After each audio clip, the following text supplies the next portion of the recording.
Hello everyone, my name is Chelsea Johnston, and today, for this week of presentations, I will be presenting to you the Fresh Fruit and Vegetable Program. Just to start off with an overview, I will be going through each of the following, such as the description of the program, the history and goals of the program, eligibility requirements, nutrition education that is involved, the impact that the program has, issues as well as trends, suggestions for the program, and any questions. For the description of the program, the United States Department of Agriculture Fresh Fruit and Vegetable Program provides students with a fresh fruit or vegetable snack at school during the school day in order to increase their consumption of healthy foods, exposure to a variety of fruits and vegetables, as well as promote the healthier school environment. Regarding the history of the program, the Fresh Fruit and Vegetable Program started as a pilot program. This was funded by the Farm Security and Rural Investment Act of 2002 in order to determine the best practices for increasing fruit and fresh vegetable consumption in schools. The pilot program began with 25 schools per state, and after the first year, an evaluation considered the pilot successful, so the program was continued with funding. In 2004, the Child Nutrition and WIC Reauthorization Act was added to Pennsylvania, North Carolina, Mississippi, Washington, as well as two Indian tribal organizations in South Dakota and Arizona. This added the Fresh Fruit and Vegetable Program to the Richard B. Russell National School Lunch Act. This required the maximum extent practicable, the selection of low-income schools, and established that statutory requirements for the fresh fruit and vegetable operation. History continued. In 2006, the Agricultural, Rural Development, Food and Drug Administration and related agencies Appropriations Act provided one-time funding in order to further expand the Fresh Fruit and Vegetable Program to Utah, Wisconsin, New Mexico, Texas, and Connecticut, as well as Idaho, for 1 year. In 2008, the Farm Bill made significant changes and permanently authorized the Fresh Fruit and Vegetable Program as a nationwide program.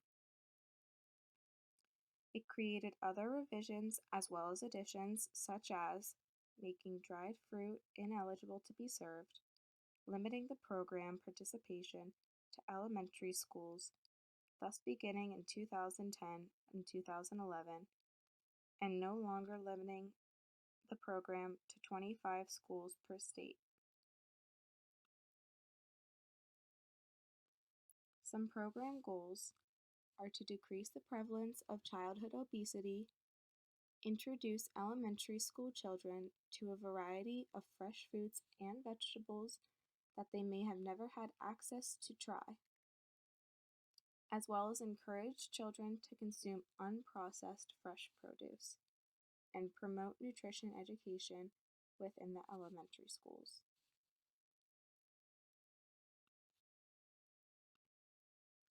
To cover eligibility, elementary schools in all 50 states, including territories of Guam, Puerto Rico, and the Virgin Islands, are all able to be eligible to receive this program. Schools must use the National School Lunch Program in order to consider themselves eligible for the grant. And it also prioritizes schools with the highest percentage of kids that are eligible for free and reduced meals. Eligibility continued. Elementary schools that are eligible must now submit an application that has all of the following criteria covered: the total number of children enrolled, the percentage of children that are on free or reduced meals, a support certification from the food service manager, principal, as well as the superintendent, and they must provide a program implementation plan, which includes efforts to implement the fresh fruit and vegetable program with other efforts to promote childhood nutrition.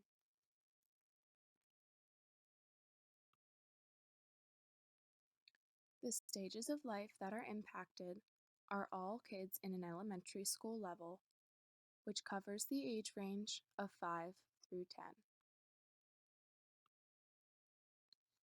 How does the program work?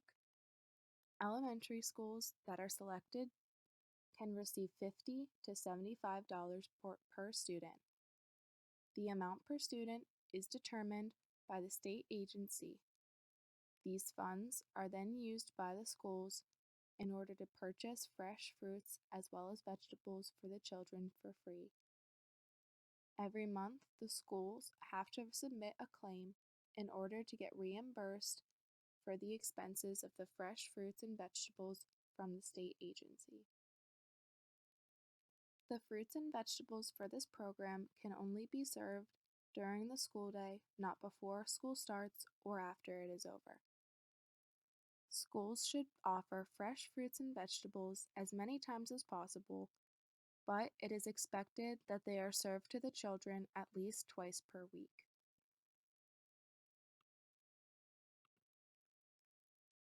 While the fresh fruit and vegetable program promotes the consumption of fruits and vegetables, some foods do not fit into the criteria of the grant. These include smoothies, trail mix, dried fruit, as well as processed or preserved fruits and vegetables such as canned or frozen.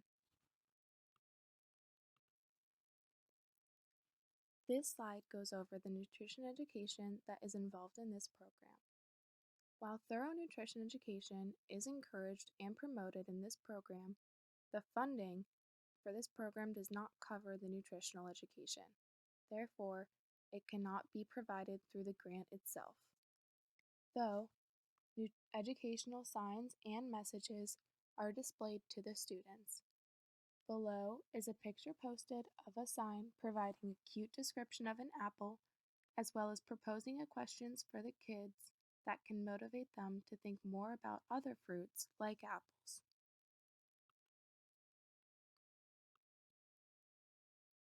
Showing the impact of the program, reviews of the program have shown very encouraging results. More than 85% of the participating SFA directors, principals, food service staff, teachers, students, as well as parents reported a very positive opinion of the fresh fruit and vegetable program. Nearly all of the participating students, which was 97%, wanted the fresh fruit and vegetable program to continue in their school. The program has an impact on not only the kids' knowledge of the fresh fruits and vegetables that are being provided to them at their school, but also increasing the chances of the kids taking the fresh fruit and vegetables they have tried and creating a behavior change in the rest of their lives.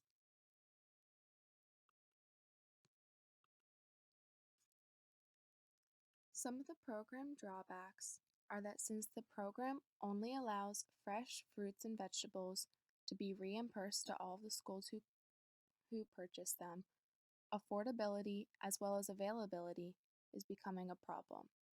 Many schools are fighting to expand the program to include the frozen, dried, and canned fruits and vegetables that were not allowed to be purchased earlier in the program criteria, as well as only offered to elementary schools.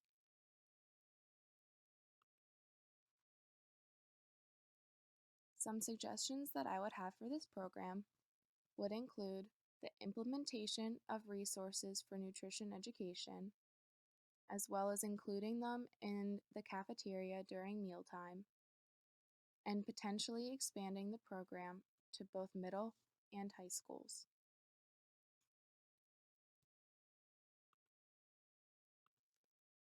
When viewing some research that was done on the program, we found a review to examine the productivity of the program, and it was found that in this dataset, students consumed about 0.32 more cups of fruit and vegetables daily than students that did not participate in the fresh fruit and vegetable program.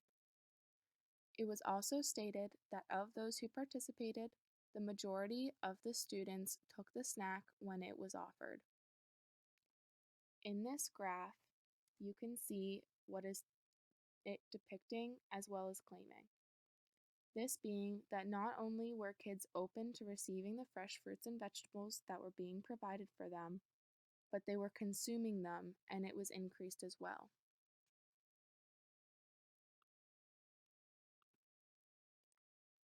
When observing some trends on the program, it was found that the funding to states for the fiscal year of 2020 was $193.5 million. Extensive evaluation has been conducted on the fresh fruit and vegetable program, establishing it as a catalyst for creating healthier school food environments by increasing fruit and vegetable consumption, as well as introducing students to a wider variety of fresh fruits and vegetables, all while not increasing students' overall caloric intake. One study found that the fresh fruit and vegetable program reduced obesity in participating children, and the World Health Organization recognizes the fresh fruit and vegetable program as effective global strategies to improve the nutrition and reduce obesity. How can this data be used? All of this data proves that the program is beneficial for children and their intake of fruits and vegetables. We need to encourage the schools and places that utilize this program to continue, as well as schools who may not have adapted this program yet. The program can advertise themselves more to schools and places that are unaware of what it is and what it can do for the kids who attend. There very well may be children in every school that would benefit tremendously from this program and improve their intake with these fruits and vegetables that might not have been available to them before. In conclusion, this program provides fresh fruits and vegetables to children in elementary schools. Every state involved, including the territories of Guam, Puerto Rico, and the Virgin Islands, as long as they are utilizing the school lunch program, also have the ability to benefit from this program. There are very few drawbacks to this program, and people who participate in it are very happy with the results. This program is what many parents rely on for their children to get their fresh fruits and vegetables for the day. And this program needs to continue to grow and potentially reach middle or high school levels for children who may leave elementary school but still need the benefits of fruits and vegetables this program provides. Here I have listed my work cited.